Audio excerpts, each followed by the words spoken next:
I am so excited because it's week 1 of the preseason, and that means my friends Case Keenum, Andy Dalton, Sean Mannion, Malik Willis. Your boy Nate Sudfeld is going to be featured prominently. Oh, yeah, of course. This is his time to shine. This is going to be an incredible weekend for backup quarterbacks.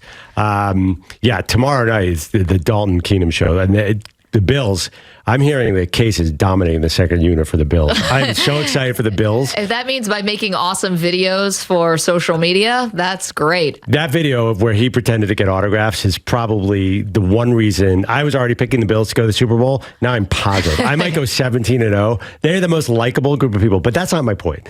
My point is it's fun to try and glean something from the preseason. And you need to be a preseason expert to not overreact, but to appropriately react, because there are nuggets there, Maggie. Okay, do you have Perloff's top 3, not calling them overreactions? Reactions.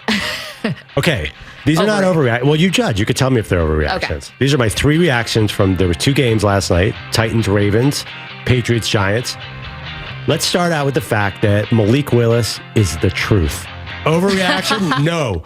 Malik Willis, I don't care that they went in the 3rd round. I don't care that the coach pulled him because he refused to pull the trigger and pass the ball. I know they're working really hard to make him more of a passer and less of a runner. Sure. Oh, is he going to be amazing. Once he gets on the field.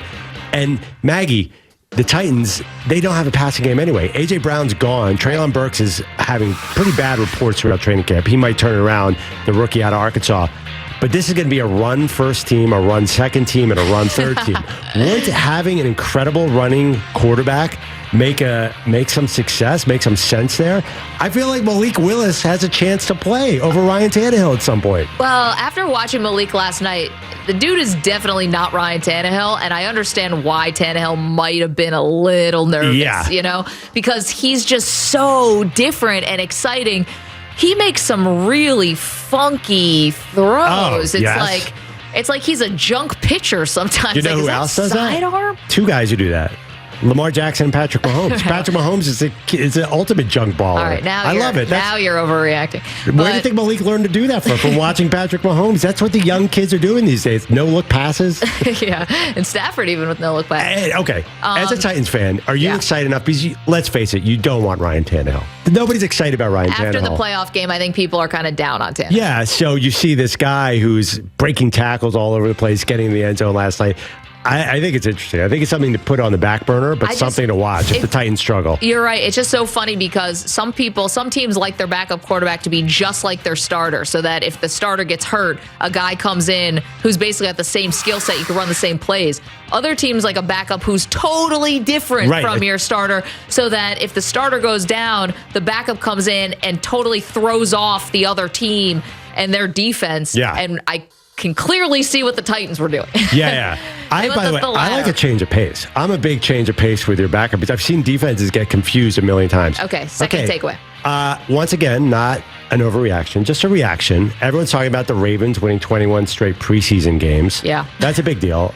Whatever. It's not a huge deal. It's not a big deal. My takeaway from this game is their backup quarterback, Tyler Huntley, will be starting in the NFL.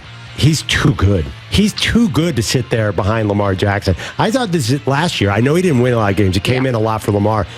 He didn't look terrible last year. You're right about that, but they kept losing. Last night, he was 16 for 18, 109 yards, and a TD. He just looks in command, and I like the fact that he's at it. I remember him from Utah. I know he's undrafted, but I think NFL GMs are looking at this guy, and we read that. There was a rumor at the end of last year that, maybe he'll get a shot in a quarterback battle. It didn't happen yet.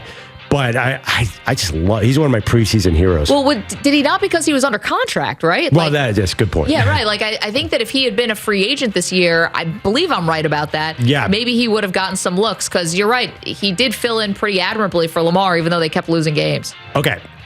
Last takeaway. Yeah. Giants-Pats. Okay. Daniel Jones, he is big, he's tall, he's fast. He throws a beautiful spiral. Dude holds on to the ball way too long. And there was one play where rookie tackle Evan Neal couldn't block a guy. That's good. You get used to that. You're going to hear that a lot. Daniel Jones stared at the guy who's coming at him for at least 3 seconds and could have pulled the trigger. This isn't Malik Willis in his rookie season not pulling the trigger. I just worry that Daniel Jones, I know he's smart. I know he went to Duke. That football intelligence about knowing what to do as a quarterback, again, it's the only 2 series in preseason. I shouldn't be reacting like this. No, but it's also 2 series in 3 years. I saw a little bit of the deer in headlights, Daniel Jones, and I just got really worried about the Giants offense right there.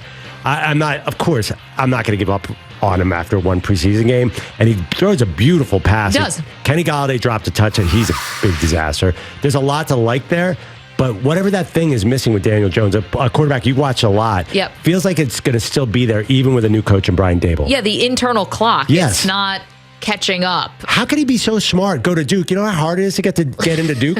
How could he be so book smart and not figure out this football thing? Well, I mean, I don't know. Giants fans will probably bring up Dave Brown. I mean, there's been other guys who've gone to Duke who haven't exactly excelled in the NFL. So what's wrong with Jones? Is this going to work here? Because I'm very nervous. He was a reach when they took him. He's had a lot of changes around him. The offensive line hasn't been good, although it didn't look awful last night. I've seen some awful offensive lines for the Giants. We were awful. And, yeah, he just doesn't have that timing. And that, along with the inaccuracy, has just doomed him. You know, beyond the fact that he's also had, 3 offensive coordinators and 3 head coaches? Yeah. It's been rough for him. He does throw a really nice spiral, for what it's worth. His backup came in, Tyrod Taylor, who knows how to play this. He clearly knows how to play the position. Well, Tyrod's been in the league also for at least a decade, no? Yeah, he tried to throw a 40-yard pass that went 30 yards and hit the defender in the back of the helmet. The physical difference between the throwing arm of those two guys is night and day. But I actually had the thought, I'm like, wow, is Taylor going to get some action there with the Giants? Do you think Jones gets 17 games there? So Jones probably most likely will not get 17 games, but that has nothing to do with Tyrod Taylor. That has everything to do with Daniel Jones. He gets hurt every year because one of his greatest attributes is his ability to run, but he has not yet figured out totally how to protect himself. And so last year, last night was the first time we saw Daniel Jones since he couldn't finish out last season because of a neck injury that at first was reported as not that big of a deal. And I believe he missed the last 6 games of the season. So clearly that's a big deal. I do not think that Daniel Jones is going to be a Giant pass this year. Saquon Barkley, I thought that was, that was the best we've probably seen Saquon look in a while. And that's saying something. He's been injured so much.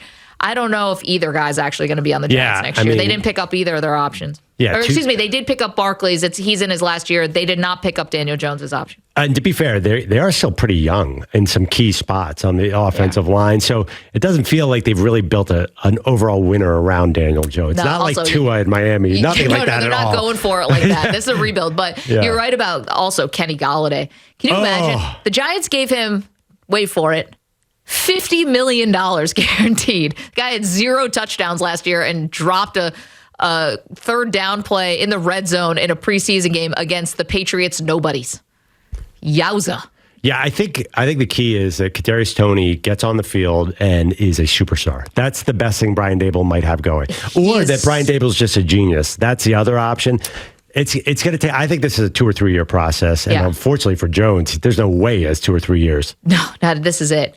Thank you for watching our video. Please like, comment, and subscribe. And if you want to see more videos like this, just hit the bell. Yeah, ring the bell. Just hit the bell.